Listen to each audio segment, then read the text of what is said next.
Hi, my name is Pat Harris. Thank you so much for joining me. During the next 20 minutes, I will be sharing with you my research on schizophrenia with an emphasis on paranoia schizophrenia. I will also provide you an explanation of the disorder along with its history and some of the key symptoms of diagnosing schizophrenia. In addition, I will share treatment alternatives and complications that may stem from these treatments or the lack thereof.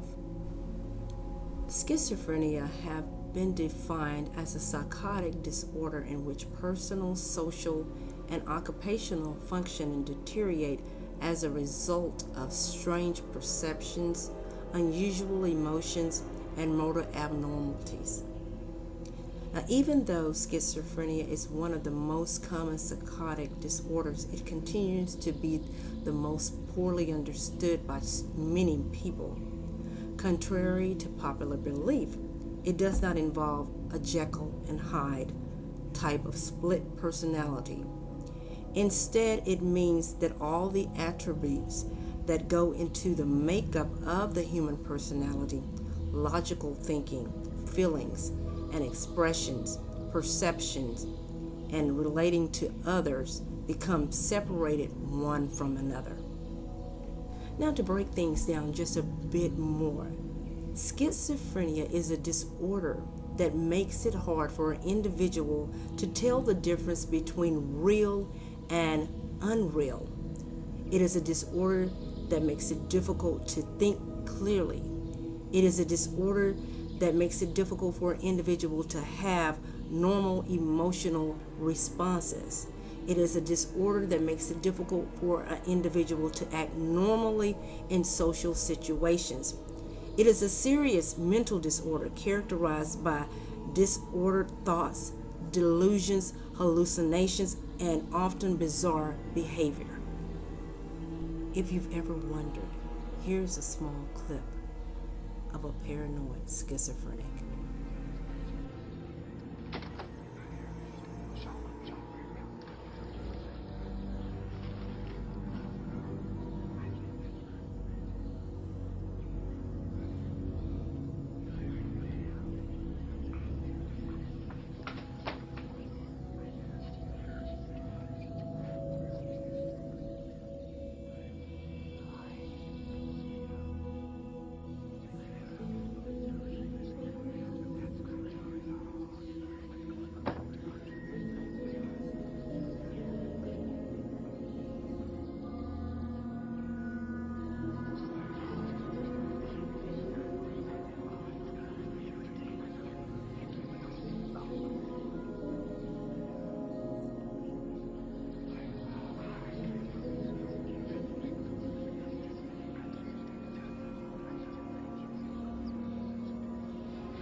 Now that I've defined schizophrenia, I would like to share with you some history about the word schizophrenia. It has been in use since 1911. Schizophrenia has been described throughout written history. Ancient Egyptian, Hindu, Chinese, and Roman writings describe symptoms similar to positive symptoms of schizophrenia, which I will get into further detail later on in this presentation. You were probably wondering who is affected by schizophrenia.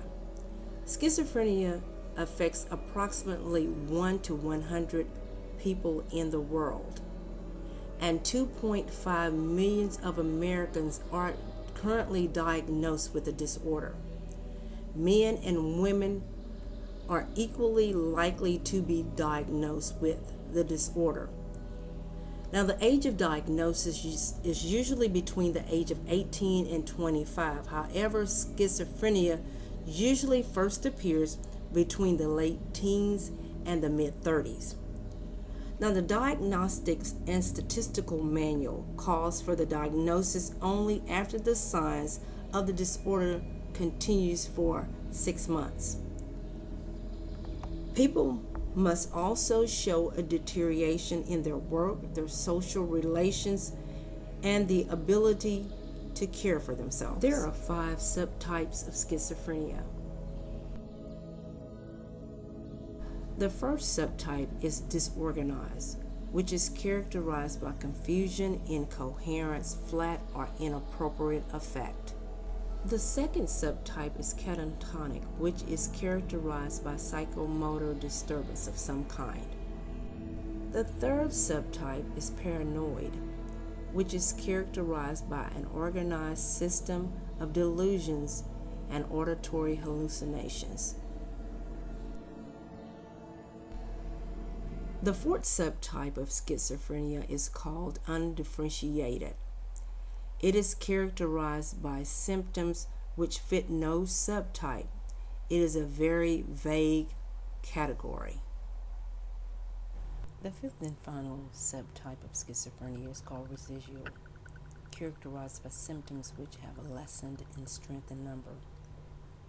A person may continue to display blunted or inappropriate emotions, as well as social withdrawal, eccentric behavior, and some illogical thinking. As evidenced by its presence, positive symptoms of schizophrenia includes delusions, hallucinations, and disorganized behaviors. A delusion is a belief that is clearly contradiction to reality, of persecution, being controlled by others. Hallucination is a perception of a non-existent object or event. Disorganized behavior is disorganized, irrational thinking.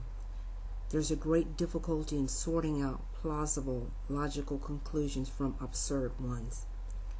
They tend to jump from one topic to another or use made-up words. I've shared with you briefly about the positive symptoms of schizophrenia. For a brief moment, I would like to share with you about the negative symptoms of schizophrenia, which is characterized by the absence of behaviors that are normally present.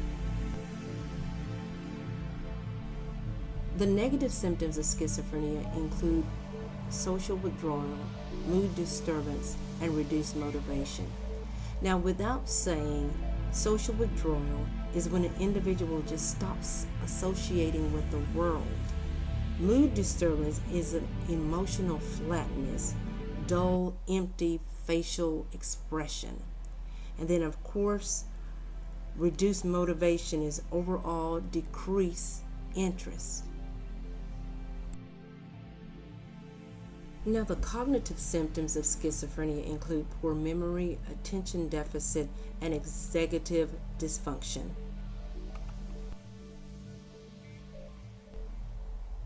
The last symptom of schizophrenia that I would like to speak about is called affective symptoms of schizophrenia, which includes depression, elation, and suicidal thoughts. Affective symptoms of schizophrenia concern a person's mood. A person may experience a wide variety of mood, including depression.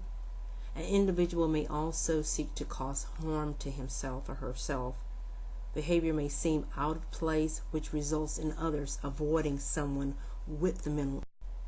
Now, to just get a little bit more in depth about paranoid schizophrenia, which is a subtype of schizophrenia in which the patient have delusions, false beliefs that a person or some individual is plotting against them or the members of their family.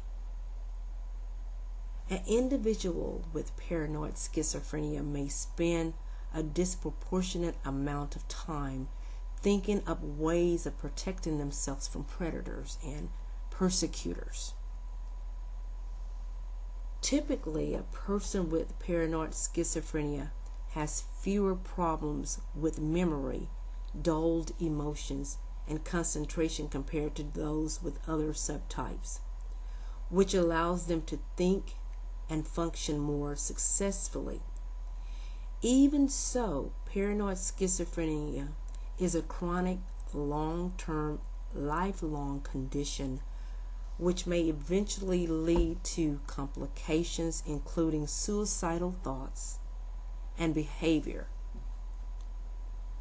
Now, with proper treatment and support, patients and individuals have a very good chance of leading a happy and productive life. Paranoid schizophrenia is the most common schizophrenia type.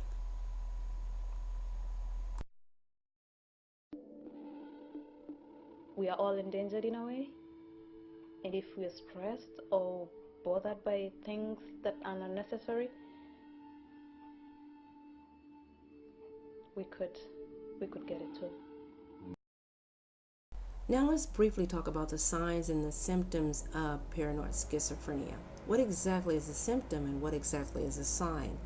Now, a symptom is something that the patient senses or describe, while the sign is something that other people, such as a doctor, may notice.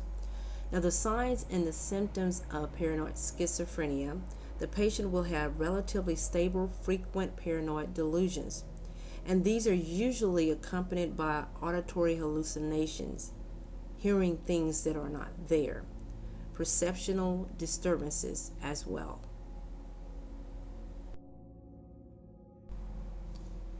Now, in talking about the effects of paranoid schizophrenia, without doubt, it is devastating to the individual as well as the individual's family. It affects self-esteem and confidence.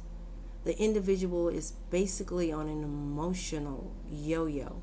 They could be calm and friendly one moment, and the next moment they are the total opposite.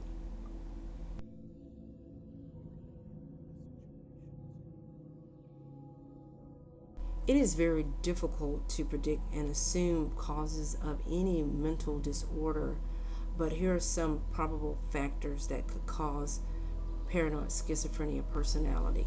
It was very interesting to find out some of the causes of paranoid schizophrenia. One in particular, a very stressful job or stressful situation can cause an individual to develop paranoid schizophrenia.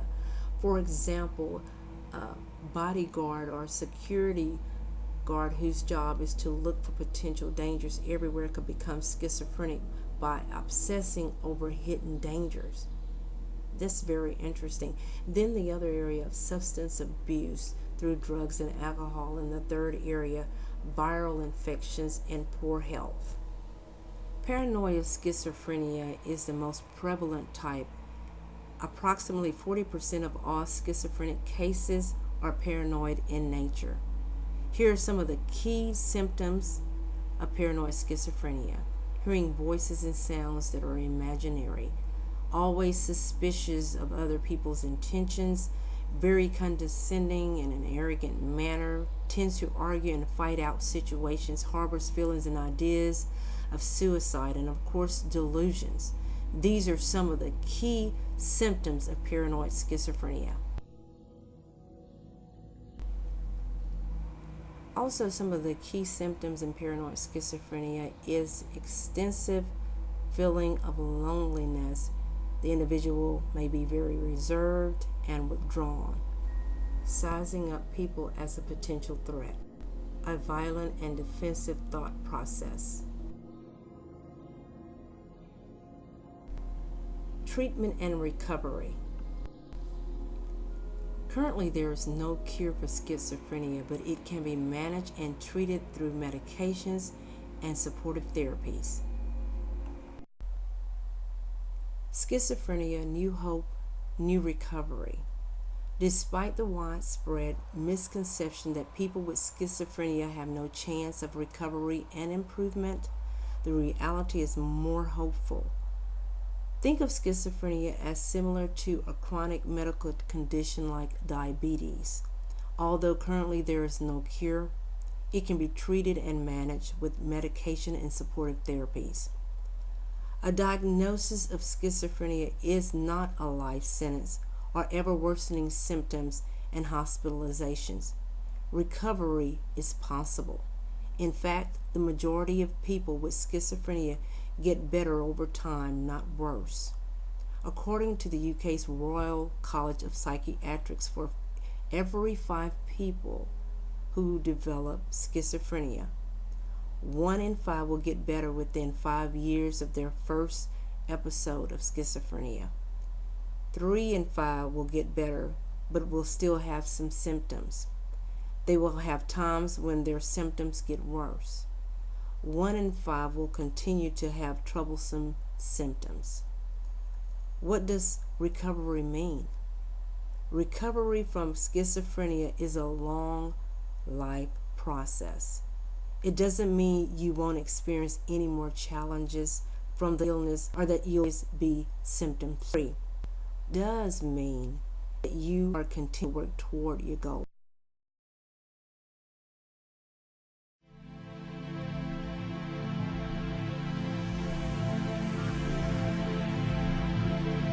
This concludes my presentation. Thank you for your attention and willingness to listen to all the information presented. I hope the presentation was enlightening and beneficial.